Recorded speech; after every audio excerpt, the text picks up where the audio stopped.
Hi hello ನಮಸ್ಕಾರ welcome to my channel eighth ಪಾರ್ಟ್ಗೆ ಸ್ವಾಗತ. ಈ ಎಪಿಸೋಡ್ನ ವಿಷಯ ಗಯಾ ಮತ್ತು ಬುದ್ಧಗಯಾ. ಗಯಾದಲ್ಲಿ ವನವಾಸದ ಸಮಯದಲ್ಲಿ ಶ್ರೀರಾಮ ಸೀತಾ ಲಕ್ಷ್ಮಣರೊಡನೆ ಭೇಟಿ ನೀಡಿದ ಸ್ಥಳ ಪುರಾಣಗಳಲ್ಲಿ ಹೇಳಿರುವಂತೆ ಸ್ವಯಂ ವಿಷ್ಣುವು ಈ ಸ್ಥಳದಲ್ಲಿ ಪ್ರಕಟವಾಗಿದ್ರು ಅಂತ ಹೇಳಲಾಗುತ್ತದೆ. ಗಯಾದಲ್ಲಿರುವ ಬೋಧಿ ವೃಕ್ಷದ ಕೆಳಗೆ ಧ್ಯಾನ ಮಾಡಿದ ನಂತರ ಜ್ಞಾನೋದಯವಾಯಿತು ಅಂತ ಹೇಳಲಾಗುತ್ತೆ. ಇದಲ್ಲದೆ ತುಳಸಿ ಮಾನಸ ಮಂದಿರ, ಸತ್ಯನಾರಾಯಣ ಸ್ವಾಮಿ ದೇವಸ್ಥಾನ, ಮಾ ಅನ್ನಪೂರ್ಣ ದೇವಸ್ಥಾನ, ರಾಮ ಸೀತಾ ಲಕ್ಷ್ಮಣ ಆಂಜನೇಯ ಸ್ವಾಮಿ ದೇವಸ್ಥಾನ, ಆದಿಶಕ್ತಿ ದುರ್ಗಾ, ಶ್ರೀ ಬಗಳಾಮುಖಿ ದೇವಿ ದೇವಸ್ಥಾನಗಳಿಗೂ ಕೂಡ ಭೇಟಿ ನೀಡಲಾಯಿತು. ತುಳಸಿ ಮಾನಸ ಮಂದಿರ ಶ್ರೀ ಭಗವಾನ್ ರಾಮನಿಗೆ ಸಮರ್ಪಿತವಾದ ಒಂದು ಪ್ರಸಿದ್ಧ ದೇವಾಲಯವಾಗಿದೆ. 16ನೇ ಶತಮಾನದಲ್ಲಿ ಸಂತ ಗೋಸ್ವಾಮಿ ತುಳಸಿದಾಸರು ರಾಮಚರಿತ ಮಾನಸವನ್ನು ರಚಿಸಿದ ಸ್ಥಳದಲ್ಲಿ ಈ ಸುಂದರವಾದ ಬಿಳಿ ಅಮೃತಶಿಲೆಯ ದೇವಾಲಯವನ್ನು 1964ರಲ್ಲಿ ನಿರ್ಮಿಸಲಾಯಿತು.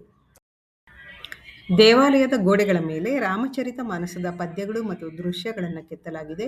ಇಲ್ಲಿನ ಮೊದಲನೇ ಮಹಡಿಯಲ್ಲಿ ಇರುವಂತಹ ರಾಮ, ಲಕ್ಷ್ಮಣ, ಸೀತಾ ಮತ್ತು ಆಂಜನೇಯ ಸ್ವಾಮಿ ದೇವಸ್ಥಾನವು ಪ್ರಮುಖ ಆಕರ್ಷಣೆಯಾಗಿದೆ. ಬೋಧ್ಗಯ ಬುದ್ಧ ಧರ್ಮೀಯರಿಗೆ ಒಂದು ಪ್ರಮುಖ ಯಾತ್ರಾ ಸ್ಥಳವಾಗಿದೆ. ಪ್ರಪಂಚದಾದ್ಯಂತ ಬುದ್ಧಿಸಂ ಹರಡಲು ಇಲ್ಲಿಂದಲೇ ಕಾರಣ ಆಯಿತು ಅಂತ ಹೇಳಲಾಗುತ್ತೆ. ಮಹಾಬೋಧಿ ದೇವಾಲಯ ಸಂಕೀರ್ಣವು ಯುನೆಸ್ಕೋ ವಿಶ್ವ ಪರಂಪರೆಯ ಪಟ್ಟಿಗೆ ಸೇರ್ಪಡೆಯಾಗಿದೆ. ಇಲ್ಲಿನ ಬುದ್ಧ ಮೂರ್ತಿ ಆಕರ್ಷಕ. ದೇವಾಲಯದ ಹಿಂದುಗಡೆ ಬೋಧಿ ವೃಕ್ಷವನ್ನು ನಾವು ಕಾಣಬಹುದು. ಬೋಧ್ಗಯಾ ಅಥವಾ ಬುದ್ಧಗಯಾ ಬಿಹಾರದ ಗಯಾ ಜಿಲ್ಲೆಯಲ್ಲಿರುವ ಒಂದು ಪವಿತ್ರ ತಾಣವಾಗಿದೆ. ಬೋಧ್ಗಯಾವು ಹಿಂದೂ ದೇವತೆಗಳು ಹಾಗೂ ಬೌದ್ಧ ಭಿಕ್ಷುಗಳ ಎರಡಕ್ಕೂ ಪೂಜಾ ಸ್ಥಳವಾಗಿದೆ. ಏಕೆಂದರೆ ಬುದ್ಧನನ್ನು ಹಿಂದೂ ಧರ್ಮದ ವಿಷ್ಣುವಿನ ದಶಾವತಾರಗಳಲ್ಲಿ ಒಂದು ಎಂದು ಪೂಜಿಸಲಾಗುತ್ತದೆ. ಬೋಧ್ಗಯಾ ದೇವಾಲಯ ಅಶೋಕ ಚಕ್ರವರ್ತಿಯು ಕ್ರಿಸ್ತಪೂರ್ವ 3ನೇ ಶತಮಾನದಲ್ಲಿ ನಿರ್ಮಿಸಿದ ಮೊದಲನೇ ದೇವಾಲಯದ ಸ್ಥಳದಲ್ಲಿ ಇದೆ. ಇದು ಸಂಪೂರ್ಣವಾಗಿ ಇಟ್ಟಿಗೆಯಲ್ಲೇ ನಿರ್ಮಿಸಲಾಗಿದೆ. ಬುದ್ಧನ ಪ್ರತಿಮೆ ಹಾಗೂ ಪಾದಗಳನ್ನು ನಾವು ಇಲ್ಲಿ ಕಾಣಬಹುದು.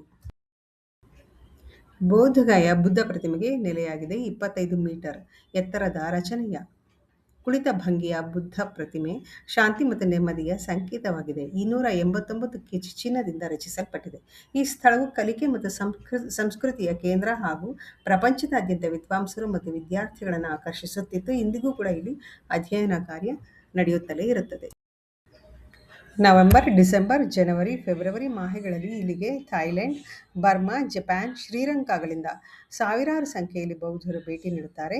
ಅಲಂಕಾರ, ಪೂಜಾ ಕೈಂಕರ್ಯಗಳು ವಿಜೃಂಭಣೆಯಿಂದ ಇಲ್ಲಿ ನೆರವೇರುತ್ತದೆ. ಅನೇಕ ಕೌತುಕಗಳ ಗಯಾ ಮತ್ತು ಬುದ್ಧಗಯಾ ಎಪಿಸೋಡ್ ಪಾರ್ಟ್ 8 ಇಲ್ಲಿಗೆ ಮುಕ್ತಾಯ ಆಯಿತು. Please like, share and subscribe. ಮುಂದಿನ ಪಾರ್ಟ್ 9ಗೆ ಹೋಗೋಣ. ಜೈ ಶ್ರೀರಾಮ್.